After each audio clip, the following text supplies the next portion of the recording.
Mike Pence is just a dumb choice. He needs to win libertarians to have any chance at all. And he picks a conservative. Donald Trump just proved that you do not need conservative support to win the Republican Party nomination. That is, Donald Trump's nomination process victory signals the death of movement conservatism. He then picks a movement conservative as a running mate, demonstrating that he does not understand the significance of his own victory. So he thinks he needs the thing he just destroyed in order to win, when he just proved that that thing is unpopular. What Pence does is negate any appeal that Trump had to anybody at all. He's been marketing himself as an outsider maverick type. What Pence does is reduce him to a loudmouth establishment talking piece. It reduces him to Rush Limbaugh. So now he's not this guy that's talking outside of the establishment and, like a loudmouth idiot. Now he's the guy that's talking inside the establishment like a loudmouth idiot. He's Glenn Beck. He's Rush Limbaugh. He's all those dipshits. Okay. So, and that's not what he was before. Okay. He was outside of that rubric. He was challenging trade. He was saying a lot of things I didn't like, but that were not very conservative.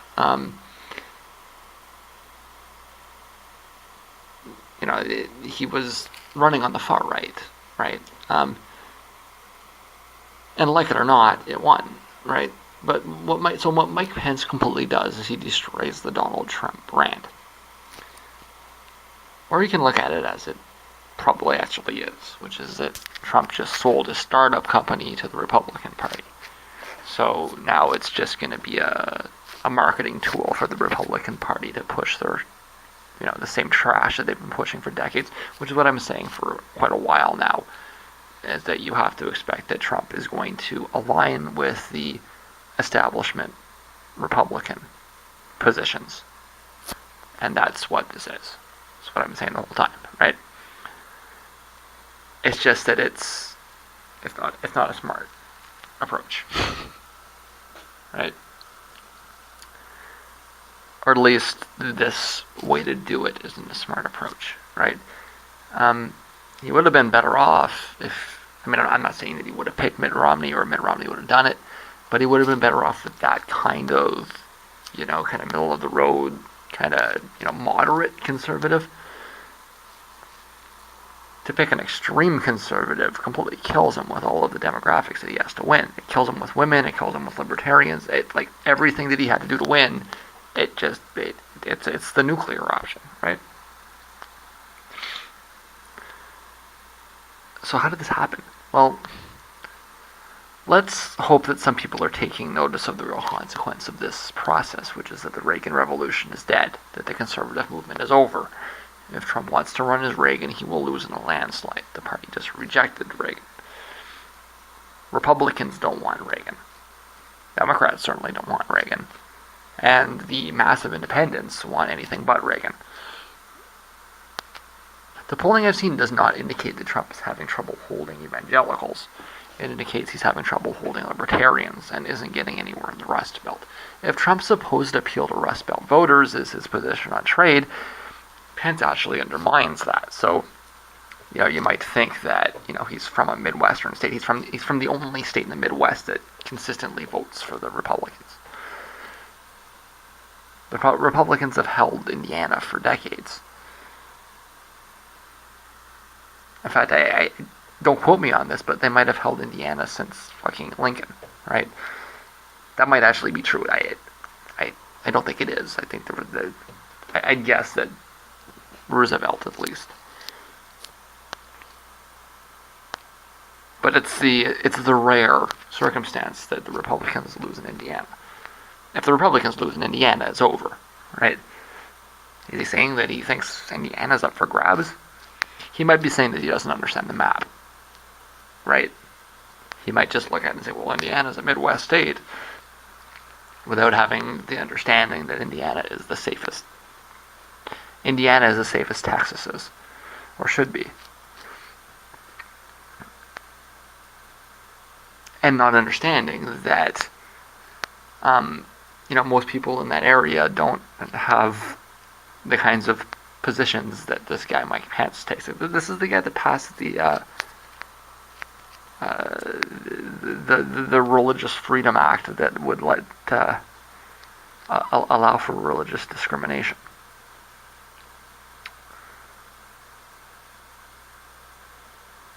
Like, what the fuck?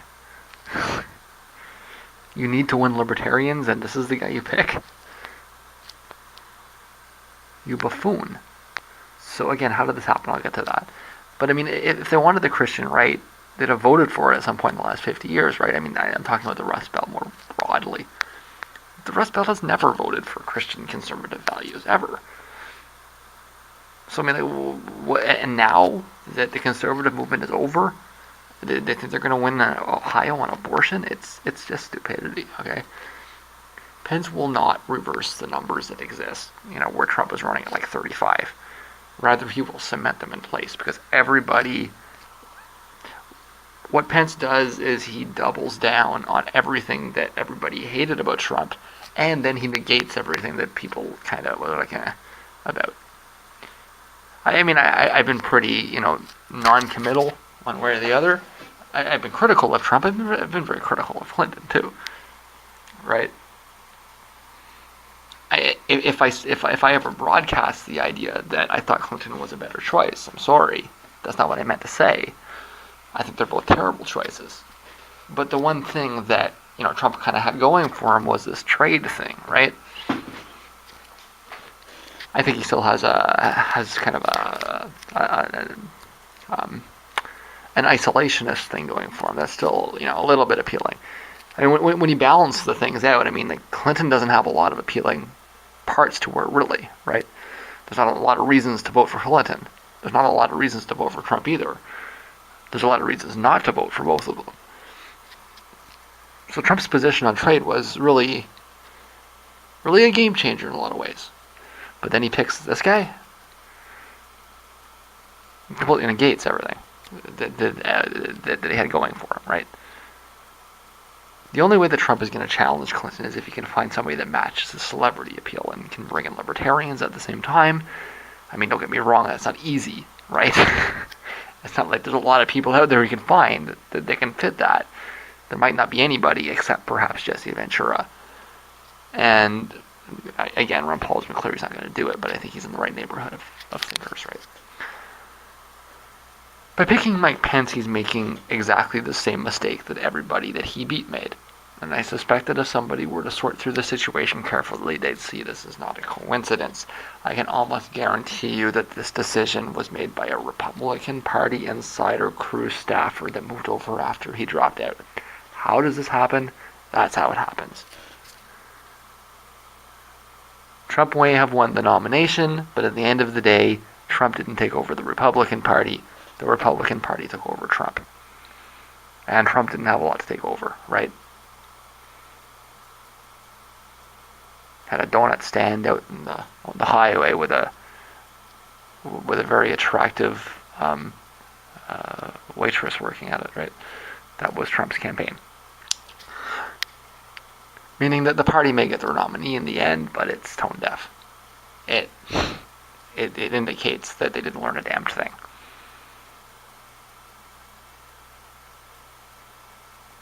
What can they learn? They can learn a lot from Donald Trump, okay?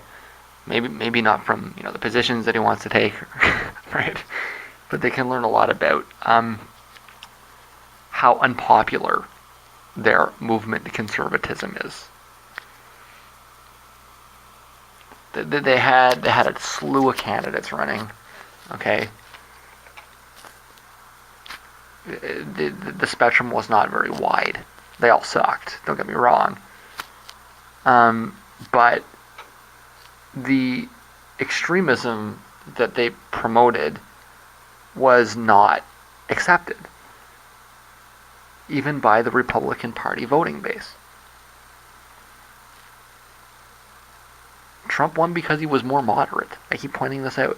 Nobody seems to get it. Trump's position on abortion was more moderate. He was the most moderate.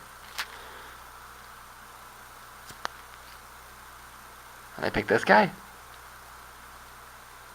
who went out of his way to defund Planned Parenthood. It sends the exact wrong message. Okay, voters are telling the Republican Party to drop these extreme positions,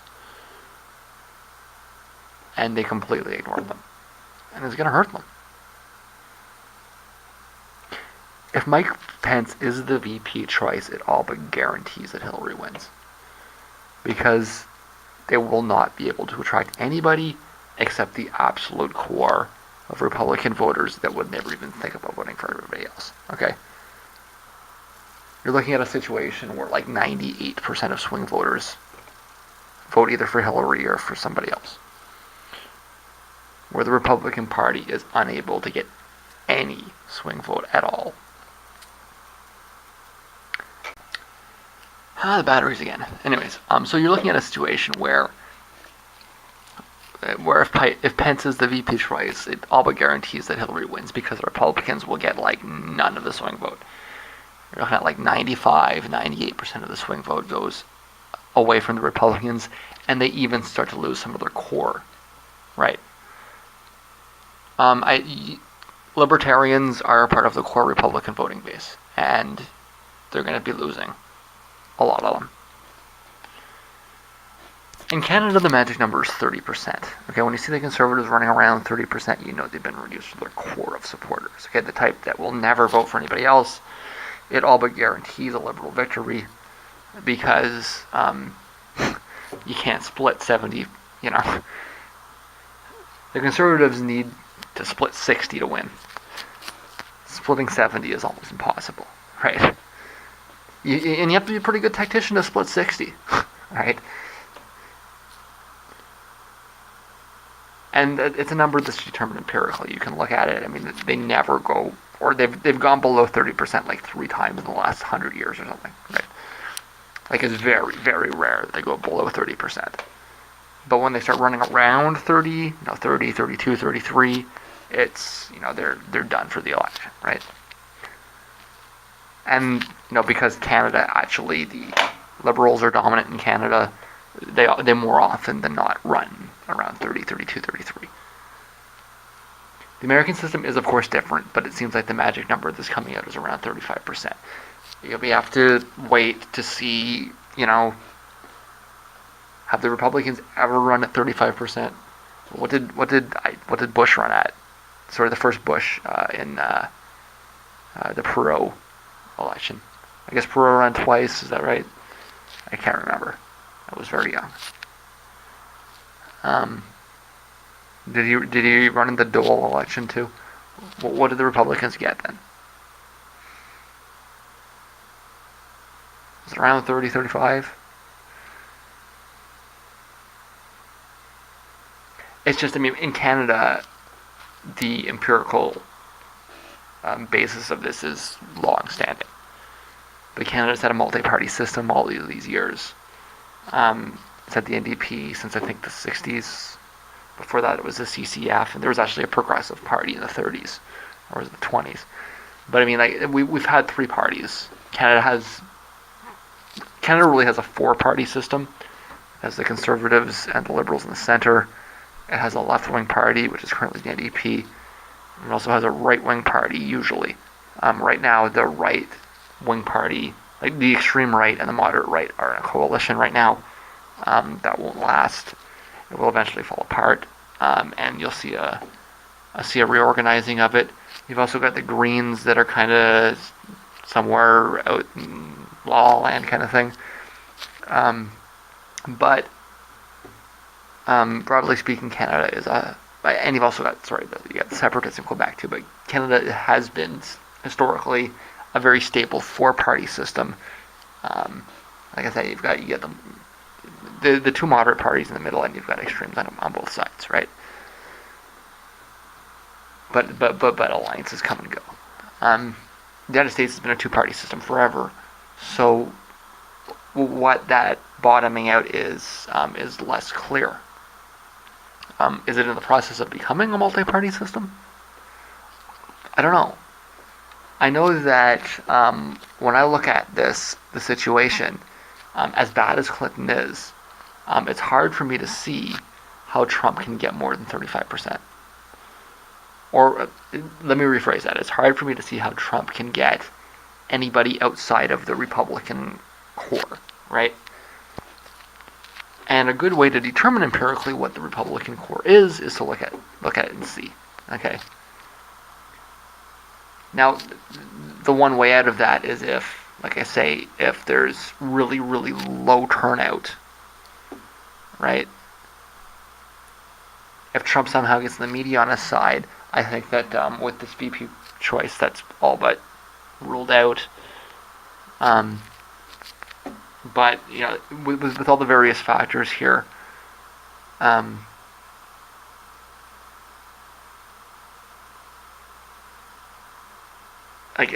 whatever that bottoming out number is, whatever their true believer base is, that's what we're going to see determined here.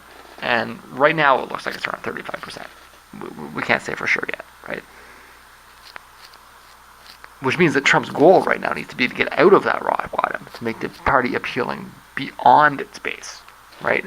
He needs to be looking for ways to expand the party's appeal, which is the exact opposite of what Pence does, right? Like I say, Pence is, revolting to women, which is like Trump. He's revolting to libertarians, which I think is something that Trump should have been, trying to build up. What it does is it retracts the Republican Party's appeal to white Christians. And they're not going to win that way, right? They wouldn't win with white Christians in the 50s. They're going to win with white Christians now. But that's what he does. What he does is he reassures the base. Like, are they completely clueless? Right? Are they unable to look at data and analyze it and read it and, Maybe. And I think we're going to get there in the end anyways. But besides stupidity, the other reason that this approach is taken is as a concession. That is that they've given up before they start. Right? They've looked at the demographics, they looked at the situation and say, okay, we can't. There's no way we can possibly win. So we're just going to throw the election, we're going to reassure the base, and we'll see you in 4 years. All right? So you could argue that it's some kind of poison pill.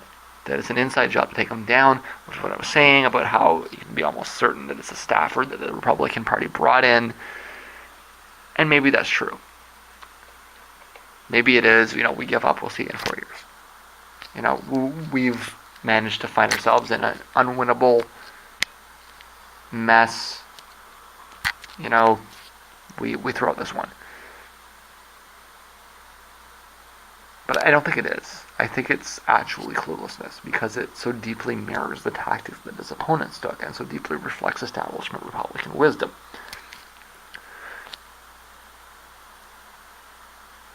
It's a decision somebody like Ann Coulter would make. And that's the kind of mind that's running the party right now.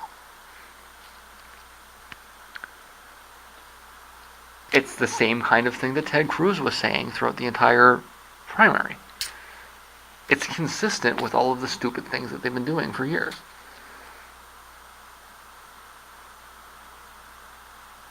In a sense, it doesn't matter, though. I mean, let's say it's an attempt to take him down from the inside so they can run a movement candidate in 4 years, right? It still indicates that they don't understand what just happened. It indicates that they don't understand what is happening and will keep happening in the country. It's a special kind of stupid to think you can just wait this out and that all the demographic trends and all the ideological trends in the United States are suggestive of Ted Cruz being more competitive in 4 years. That we'll just wait this one out and in 4 years, we'll get somebody that's even more appealing to white Christians. Are they planning some kind of Holocaust? Well, no. I mean, like it's so apparently clueless that it makes you wonder, right? Let's hope not. Short of some kind of plan involving what was it? Was it Homeland Security? tense. What was it that Alex Jones was yelling about?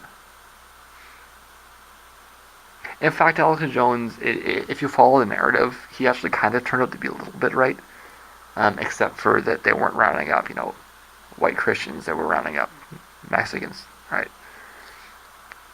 And the Border Patrol has been, pretty disinterested in human rights over the last 8 years. So there was actually something to it, but it kind of fizzled out because they're not rounding up white people.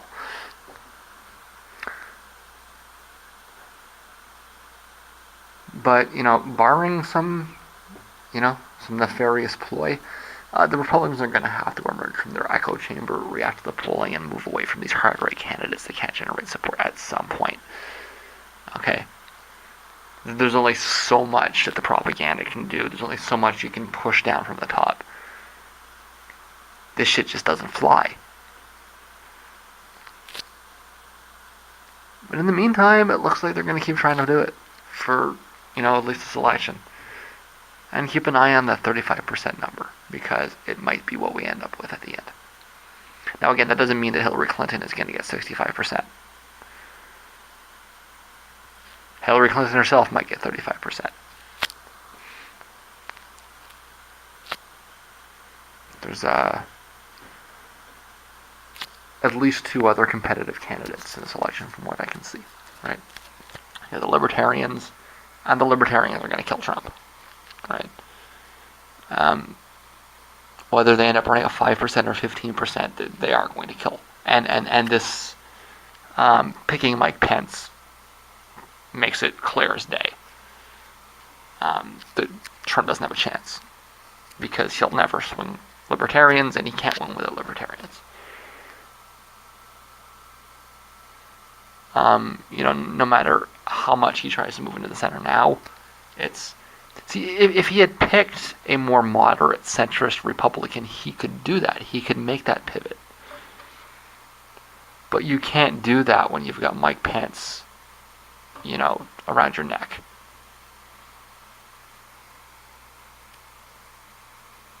You can't convince people that you're moderate on abortion when you have Mike Pence around your neck. You can't convince people that you're questioning the trade paradigm when you've got Mike Pence around your neck. And that's what it's going to be. It's going to be Donald Trump has Mike Pence around his neck, and it's over, right? I pointed out earlier that if he was going to move into the center, he has a fundamental advantage, because the more he moves into the center, the more his base comes back. The more he moderates on some of these positions, the less he freaks out libertarians. What the Republican voters wanted was a more central candidate. And all he had to do was be that centrist candidate. Clinton, on the other hand, the more she moves into the center to fight with him, the more she loses her left flank.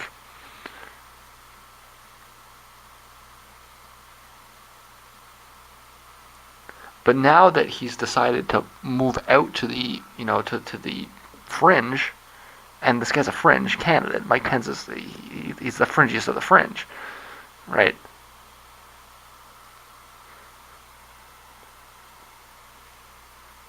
He throws away the entire,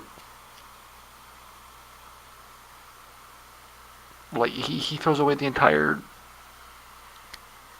field, You want to use that kind of analogy? There's a field and they're playing on the field. It's like picking Mike Pence is like getting up off the field and going to play in the bleachers. It's forfeiting the entire game.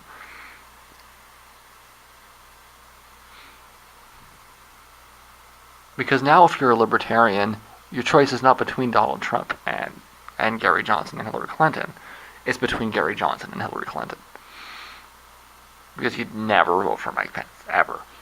Under any circumstance, right? You'd pick Satan over Mike Pence if you're a libertarian. That 10%, that 10-15% that I thought he would easily get back if he just went to the center and acted like a normal establishment Republican. The 10-15% he just threw out the window. And again, it might not go to Clinton, but it's not going to him.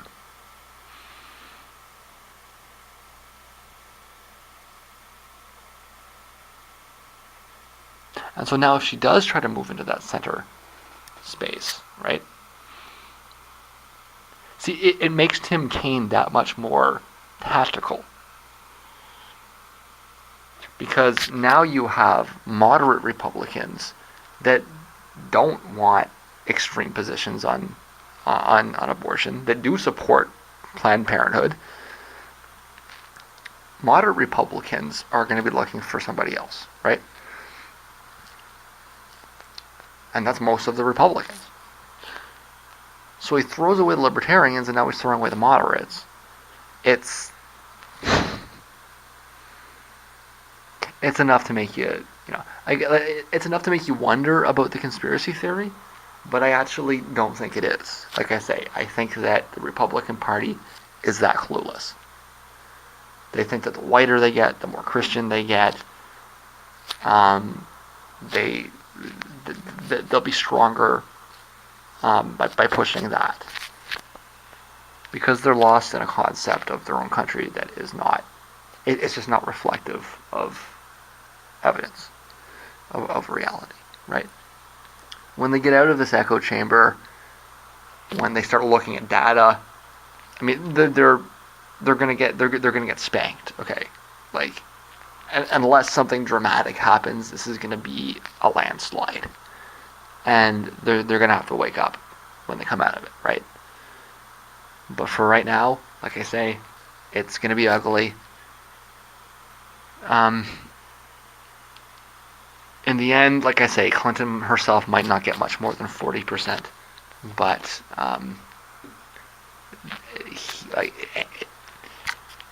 he had a tactical advantage. He did. He really had a big tactical advantage in the center. If he had just done it. And in the end, I'm not, like I say, I'm blaming the party more than I'm blaming Trump. I don't think Trump made the decision. I mean, really made the decision. They may have convinced him that he made the decision. Right? This is a decision that was made by the inside people that were trying to maneuver their guy in. Right? This is the type. Mike Pence is the type of candidate that the Republican Party wanted, but that voters rejected. Right? Their own primary voters, and primary voters which are known to be more extreme. Mike Pence, it was Ted Cruz, right? And Ted Cruz was too extreme for them. So this is, it's,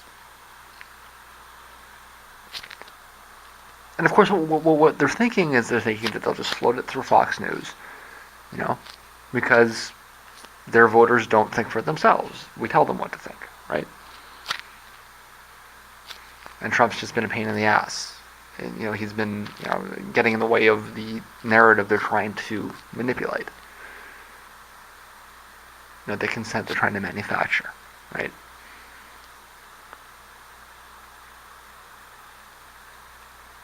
But we'll see how many people that's actually true of. I think it's about 35%.